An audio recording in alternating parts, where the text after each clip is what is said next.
ಆದ್ದರಿಂದಲೇ ಅವರು ಕ್ಷಮಿಸುವುದು ಸುಲಭ, ಆದರೆ ಮರೆತು ಬಿಡುವುದು ಕಷ್ಟ ಎನ್ನುತ್ತಾರೆ. ನೆನಪು ಸದಾ ಇರುತ್ತದೆ.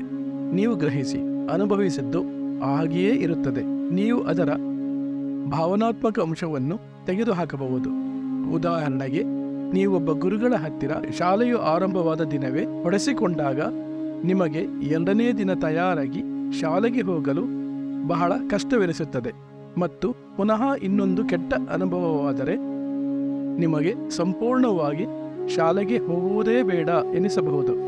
ಹೀಗೆ ನಾವು ಮಾನಸಿಕ ಮುದ್ರಣಗಳನ್ನು, ಸಂಸ್ಕಾರಗಳನ್ನು ರಚಿಸಿಕೊಳ್ಳುತ್ತೇವೆ. ಸಂಸ್ಕಾರ ಎನ್ನುವುದು ಸಂಸ್ಕೃತದ ಪದವಾದ ಮಾತ್ರಕ್ಕೆ ನಾವದನ್ನು ನಿರ್ಲಕ್ಷಿಸಬಾರದು. ಸಂಸ್ಕಾರಗಳು ಎಂದರೆ ಮಾನಸಿಕ ಮುದ್ರಣಗಳು. ಮುದ್ರಣಗಳು 2 ವಿಧವಾಗಿರಬಹುದು ಅಥವಾ ಅದರಲ್ಲಿ 2 ಭಾಗಗಳಿವೆ. ಒಂದು ಗ್ರಹಿಸುವ ಭಾಗ, ಇನ್ನೊಂದು ಭಾವನಾತ್ಮಕ ಭಾಗ. ನೀವು ನೆನಪುಗಳನ್ನು ಮರೆಯಲು ಯತ್ನಿಸುತ್ತೀರಿ. ನೆನಪುಗಳನ್ನು ಮರೆಯಬಹುದು.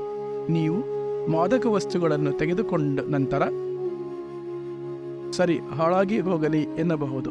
ಹೀಗೆ ನಾವು ಪ್ರತಿ ಬಾರಿಯೂ ಮರೆಯಲು ಯತ್ನಿಸುತ್ತೇವೆ. ನೀವು ಕ್ಷಮೆಯನ್ನು ಕೊಟ್ಟು ಬಿಡಬಹುದು, ಏಕೆಂದರೆ ಕೆಲವೊಮ್ಮೆ ಅರ್ಚಕರು ಅಥವಾ ಮನಃಶಾಸ್ತ್ರಜ್ಞರು ಬಂದು ನೀವು ಕ್ಷಮಿಸುವುದು ಒಳ್ಳೆಯದು, ಅದರಿಂದ ನಿಮ್ಮ ಹೃದಯದ ಹೊರೆಯನ್ನು ಕಡಿಮೆ ಮಾಡಿಕೊಳ್ಳಬಹುದು, ಅದರಿಂದ ನಿಮಗೆ ಕೆಡಕಾಗುತ್ತಿದೆ ಎನ್ನಬಹುದು. ಬಹುಶಃ ನಿಮಗೆ ಆ ವ್ಯಕ್ತಿಯನ್ನು ಕ್ಷಮಿಸಲು ಸಾಧ್ಯವಾಗಿ ಬಹುಶಃ ಅದು ನನ್ನ ತಪ್ಪೇ ಆಗಿತ್ತೇನೋ ಎಂದು ಹೇಳಬಹುದು. ಆಗ ತಪ್ಪನ್ನು ನಿಮ್ಮ ಮೇಲೆ ಹೊರಿಸಿಕೊಳ್ಳುತ್ತೀರಿ.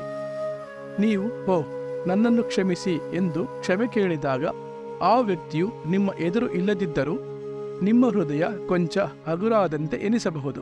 ಆದ್ದರಿಂದ ಕ್ಷಮಿಸುವುದು ಸುಲಭ, ಆದರೆ ಮರೆತು ಬಿಡುವುದು ಕಷ್ಟ ಎಂದು ಹೇಳುತ್ತಾರೆ. ನೆನಪು ಹಾಗೆಯೇ ಉಳಿದಿರುತ್ತದೆ. ನೀವು ಅನುಭವಿಸಿದ ಭಾಗ ಸದಾ ಹಾಗೆಯೇ ಇರುತ್ತದೆ. ನೀವು ಭಾವನೆಗಳ ಭಾಗವನ್ನು ಅಳಿಸಿ ಹಾಕಬಹುದು.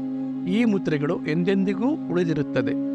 ಆದ್ದರಿಂದ ಹಾರ್ಟ್ಫುಲ್ನೆಸ್ ಮಾರ್ಗವು ನಮಗೆ ಈ ಮುದ್ರಣಗಳನ್ನು ಅವು ನಮ್ಮ ಹೃದಯದಲ್ಲಿ ಗಟ್ಟಿಯಾಗಿ ಸ್ಥೂಲವಾಗುವ ಮುನ್ನ ಪ್ರತಿದಿನ ಹೇಗೆ ತೆಗೆದುಹಾಕುವುದು ಎನ್ನುವುದನ್ನು ಕಲಿಸುತ್ತದೆ. ಆದ್ದರಿಂದ ಪ್ರತಿದಿನದ ಶುದ್ಧೀಕರಣ ಅಭ್ಯಾಸ ಬಹಳ ಮುಖ್ಯ. ನನ್ನ ಪ್ರಕಾರ ನಿತ್ಯದ ಶುದ್ಧೀಕರಣವು ಧ್ಯಾನಕ್ಕಿಂತ ಹೆಚ್ಚು ಮುಖ್ಯವಾದದ್ದು.